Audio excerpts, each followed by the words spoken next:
ఉపనిషత్ అంటుంది అనేజదేకం, ఇది ఏకమై అఖండమై ప్రకాశిస్తుంది, దీంట్లో కదలిక లేదు. కదలిక లేదంటే జడమనుకుంటావేమో, గుర్తుపెట్టుకో, మనసో జవీయ, మనసః అపి జవీయ. జవవత్తరం అంటే మనస్సు కంటే స్పీడ్గా కదలగలదయ్యా ఇది. ఆహా, ఎలాగండి మనస్సు కంటే స్పీడ్గా కదలగలదు? మొదట్లో ఏమో కదలదన్నారా, ఇప్పుడేమో కదులుతుందంటున్నారా? కదలిక కూడా అలా ఇలా కాదు. ఈ లోకంలో అన్ని వేగాల కంటే చూడండి, యాంత్రిక వేగం అంటే మనం నడుస్తాం, మన పాదాల కంటే యంత్రం వేగంగా వెళుతుంది కదా. యంత్రం కంటే వాయువు వేగంగా కదులుతుంది కదండి. ఇప్పుడు సపోజ్ మన పాదాల కంటే సైకిల్ కొద్దిగా స్పీడ్గా వెళుతుంది, సైకిల్ కంటే స్కూటర్ ఇంకా వేగంగా వెళుతుంది, స్కూటర్ కంటే కారు ఇంకా వేగంగా వెళుతుంది, కారు కంటే స్పీడ్గా వెళ్ళేటువంటి ఒక రేస్ కారు వెళుతుంది అనుకుందాం. దానికంటే స్పీడ్గా వెళ్ళేదేంటి? ఫ్లైట్. దానికంటే స్పీడ్గా వెళ్ళగలిగింది ఏంటి? Jet flight. దానికంటే స్పీడ్గా వెళ్ళగలిగింది ఏంటి? రాకెట్. దానికంటే స్పీడ్గా వెళ్ళగలిగేది ఈ లోకంలో ఏదీ లేదు. శాటిలైట్ ఉందనుకోండి, దానికంటే స్పీడ్గా వెళ్ళగలిగేది గాలి, వాయు స్పీడ్గా వెళ్ళిపోతుంది. గాలి స్పీడ్గా వెళ్ళగలదు కాబట్టే ఆ కదిలే గాలిలో విమానం కూడా కదలడానికి అవకాశం ఉంది. గాలే కదలదనుకోండి, ఈ విమానం కూడా కదలదు, అక్కడ పడిపోతుంది, ఎక్కర్లేదు. కాబట్టి గాలి విమానం కంటే స్పీడ్ ఇది. కాబట్టి గాలి స్పీడ్గా వెళ్తుంది. అన్నిటికంటే కూడా వాయుగమనం చాలా స్పీడ్గా ఉంటుంది. కానీ ఈ లోకంలో వాయుగమనం కంటే మనోగమనం చాలా స్పీడ్. ఇప్పుడు ఇక్కడున్న గాలి పక్కనున్న కర్నూలుకో లేకపోతే చిత్తూరుకో రాయచోటుకో వెళ్ళాలంటే ఇక్కడ మనం విడిచిపెట్టిన గాలి కార్బన్ డైఆక్సైడ్ ఇది అక్కడికి వెళ్ళడానికి చాలా టైం పడుతుంది. కానీ ఇప్పుడు ఇక్కడ కూర్చుని రాయచోటి అనుకోగానే వెంటనే వెళ్ళిపోయాం. మనం రాయచోటికి అనుకున్నదే తడవ వెళ్ళిపోయాం. ఇంతకంటే స్పీడ్ ఏదైనా ఉందా ఈ లోకంలో? ఏ రాకెట్ అయినా వెళ్ళగలదా? ఇప్పుడు బాంబే అయిపోయా, వచ్చేసింది బాంబే. మొహాలీ టెస్ట్, ఇప్పుడు క్రికెట్ మ్యాచ్ గ్రౌండ్ చండీగఢ్లో మొహాలీ సెమీఫైనల్స్. టీవీలో మీరు ఆన్ చేసి అది ప్రత్యక్షం అయ్యేలోపే మీరు వెళ్ళిపోతుంది అంతే. మిగతాది ఏదైనా వ్యక్తీకరింపబడాలి. మనస్సుకి అనుకోవడం వ్యక్తీకరింపబడడం రెండు అంశాలు లేవు. అనుకోవడమే వ్యక్తమైపోతుంది. సిద్ధ సంకల్పం, ఇలా సంకల్పించడమే తడవు, లోపల వ్యక్తమైపోయింది. కాబట్టి మనస్సు కంటే అతిగా గమనం పొందగలిగేటువంటిది ఈ లోకంలో ఏదీ లేదు, మనోగమనం. కానీ ఇక్కడ ఉపనిషత్తు అంటుంది మనసహాపి జవీయ. ఈ లోకంలో మనస్సుతో పోటీ పడ్డానికి ఏదీ లేదు.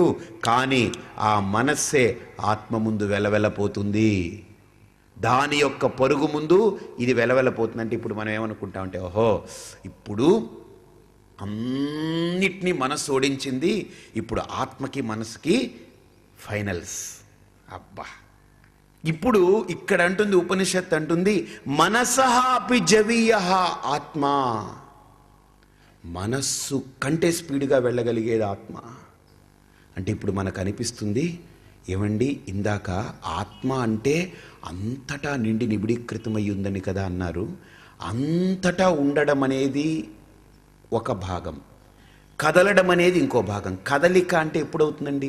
నేను ఇక్కడ ఉన్నాను, కర్నూలులో లేను, కాబట్టి ఇక్కడ నుంచి బయలుదేరి కర్నూలుకి వెళుతున్నాను, కదులుతున్నాను. ఇప్పుడు సపోజ్ ఆత్మ అంతటా ఉందంటున్నారు కదా, అంతటా ఉండేది ఎలా కదలగలదండి? ఎస్, ఇక్కడ ఈ ప్రశ్నని విచారణ చేయాలి. అదే ఉపనిషత్ అంటే ఒక్కొక్క ప్రశ్న వేసి విచారణ చేయిస్తుంది. అది నలకు కొడుతుంది.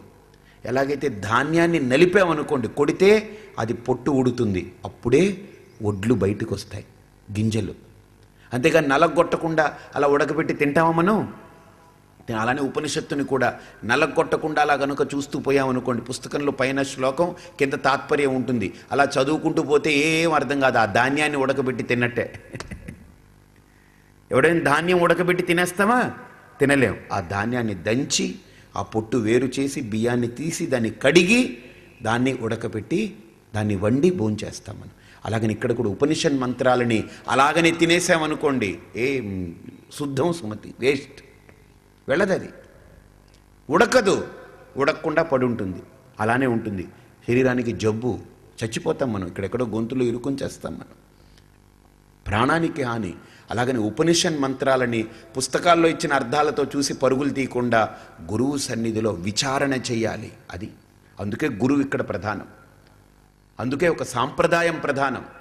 ఏదో నోటుకొచ్చింది మాట్లాడుకుంటూ వెళ్ళిపోవడం కాకుండా ఉపనిషత్తుని గురువు సాంప్రదాయ సిద్ధమైన శైలిలో ఒక్కొక్క వాక్యాన్ని తీసి విడగొట్టి నలక్కొట్టి విచారణ చేసి దాన్ని ఊకని వేరు చేసి, ధాన్యం నుంచి ఊకను వేరు చేసి, పొట్టును వేరు చేసి దాన్ని పక్కకు పెట్టి బియ్యాన్ని తీసుకొచ్చి చెరిగి దాన్ని శుద్ధం చేసి కడిగి వండి ఇప్పుడు వడ్డిస్తాడు. మనకు హాయిగా తింటాం, బా కడుపు నిండిందంట. అది గురువు చేయగలడు. కాబట్టి ఇక్కడ కూడా మనం ఈ విచారణతో కనుక ముందుకెళితే, ఆత్మ అంటే మనందరికీ చెప్తుంది ఉపనిషత్తులో. ఆత్మ అనేటువంటి శబ్దానికి దాని యొక్క డెఫినిషన్ ఏంటంటే సర్వం ఆవృత్య తిష్టతి ఇది ఆత్మ. ఆత్మ అంటే అర్థం ఏంటి? సర్వం ఆవృత్య తిష్టతి.